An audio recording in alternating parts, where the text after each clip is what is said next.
Hey everyone, Josh Taylor here from CE Podcast. Thank you so much for tagging along on this awesome journey. So today I wanted to talk a little bit about barking. I think barking is something that can be extreme. You could be looking at all different forms of barking. I wanted to get more into the barking when it comes to attention. So attention-based barking. So this can be confused a lot with anxiety, not by professionals, but I mean by people in general. And I'm not saying that they typically don't have some form of anxiety. They most likely do, or they can. But a lot of the times, what we're actually dealing with is attention barking. So attention seeking. They pick up on patterns. So to give you an idea of this, it's like, let's say every time I'm on the phone, my dog is barking at me. I will most likely start petting my dog while I'm having the conversation on the phone so that in return, my dog is quiet. Now, of course, this just reconfirms to the dog that the more I react, or the more that I speak, the more I get what I want. It really doesn't get more, logical than that. Okay, when it comes to attention seeking. And attention seeking, you know what? Let's even change the title, okay? It's gonna go from barking to attention seeking. All right, I think that's an even better title for this. So let's look at that for a second. So I'm on the phone, my dog starts barking. The moment I start petting my dog, they say, oh, this worked. I'm gonna continue to do it. Have you ever had a situation where you play ball, let's say in the house, and the ball goes under the chair or I don't know, under the bed, and you have your monkey basically barking at you the whole time until you go and you get it? Do you start noticing that the dog does it and it almost feels like it's happening on purpose? I know you're out there. I know there's some out there because I remember this being very, very common where I would get this comment or question all the time. Okay? So I will definitely tell you that I believe that they are not doing it on purpose most of the time. But there are definitely times where I do see this becoming almost like a tradition or a routine. So when they are, let's say, the ball is rolling under the table or whatever, and the barking does happen. I mean, look, if we're kind of in a clinch or it's kind of like we need to get things done, by all means, just go ahead and get the ball. But if you can be a little ambitious with this type of behavior, I would try my best to ignore. I would try my best to maybe even redirect. The moment that the barking does stop or the dog is not focused on barking towards you or at the ball, this is when I would go ahead and I would grab the ball, okay? And maybe just save it for outside so you're not really dealing with that. But nonetheless, if you do play inside the house, that's something to keep in mind, okay? These are all attention-seeking behaviors. I have dogs, for example, that in the backyard, they just bark at the person nonstop until they throw the ball. And it manifests, like the way it gets to that point is because the barking is happening so much, okay? So it's so important that you really start to work on, I guess, impulse control in many ways, getting your dog to actually be calm and relaxed when you start to engage with them. Again, one of my favorite quotes, the secret to dog training is to reward nothing. And it is so, so true. All right. The idea here is that you're trying to reward calm and quiet behavior. If you throw the ball because they're barking at you, then this becomes a pattern. And remember, the way they do the life expectancy, okay, and how 1 year for us is like 7 years for them, keep in mind that 1 day for us is like 1 week for them.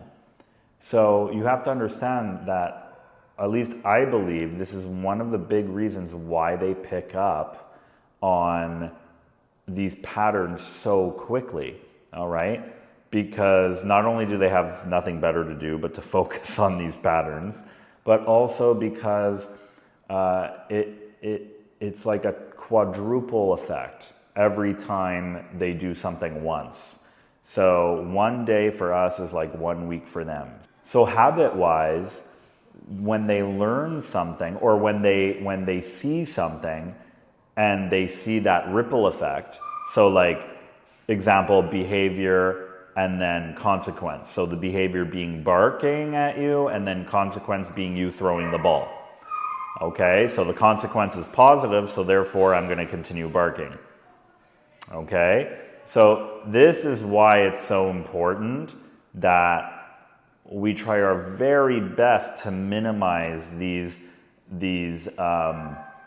I don't know, I guess you could say our dog manipulating us to a degree. We want to try to diminish this as much as we can, okay?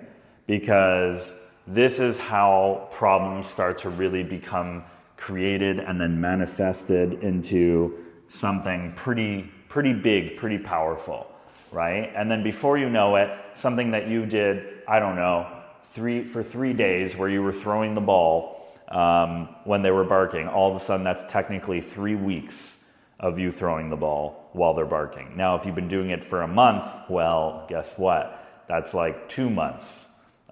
Wait, is that right? Is my math correct there? Anyhow, just keep that in the back of your mind, okay? That they pick up on these patterns much faster than we do.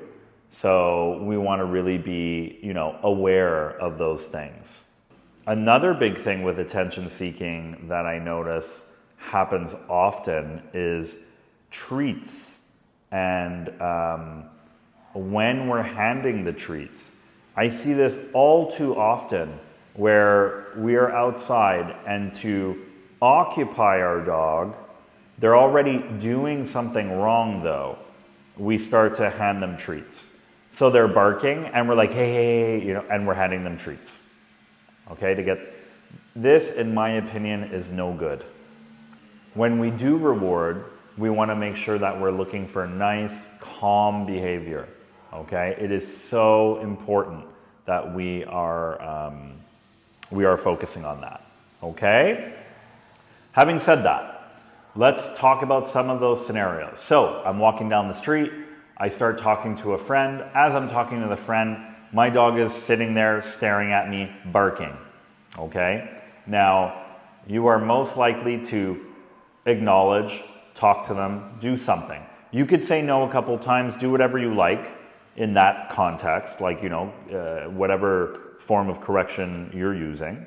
Me, I like to be nice and firm, kind of like how I am with my kids. So I let them know, this is not okay. I'm not happy about this. And then what I do is I try to implement the positive in the opportune moment. So my dog stops barking. Hey, good job. That's when I'm maybe, crouching down, petting my dog while I talk to the neighbor or the friend or whatever. So you really want to make sure that you're setting up for success. So if you know that your dog has a bad habit of doing this, the best way to practice is to create the scenarios. Yeah, but Josh, every time I talk on the phone, for example, my dog is barking at me. So pretend you're talking on the phone. Pick up the phone and start having a conversation. And when your dog reacts, you can start actually saying, no or or whatever you want to use.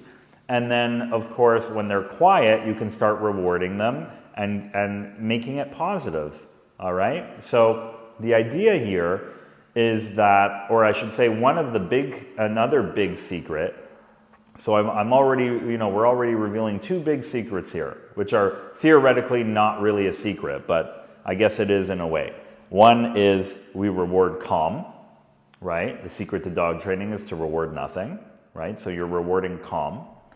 And this is so that obviously the behavior, the habit sticks. If every time my dog sees a dog and he doesn't bark and I reward him, then he associates that this is the behavior I want towards that stimulus. This is what I love. This is what I like, okay? The second secret is to make sure that you are focusing on creating the scenario that you have the most difficulty with. Okay, so if the barking comes when you're talking to someone, then that's what you focus on. If the barking is happening when, or I should say when the attention seeking is happening, maybe when you're dealing with your kids, then you try to create that scenario to make it, easier to manage and easy to work on, okay? It takes practice, it takes time, I'm not denying that, okay? But it is really, really great for us to focus on that, okay? Because that is how you're gonna start to see change, all right? Another great one for attention seeking that I notice a lot of is that people will tell me stuff like, my dog can never relax, my dog can never be calm. And typically, when I'm meeting these people and they're talking to me about this, I notice they're never letting the dog relax, meaning the dog is coming up to them and they're constantly trying to get their dog to do something. So the dog has in some ways enabled the person, or the person has enabled the dog to never shut down. And so they are doing these things because if they don't, there's a consequence. The consequence is going to be, I don't know, the dog's barking at you, or the dog's grabbing Kleenex, or doing something unproductive. Okay? So this is why it's so important, all right, that when you are dealing with this type of situation, that you try your best to focus on, as always, focus on the positives.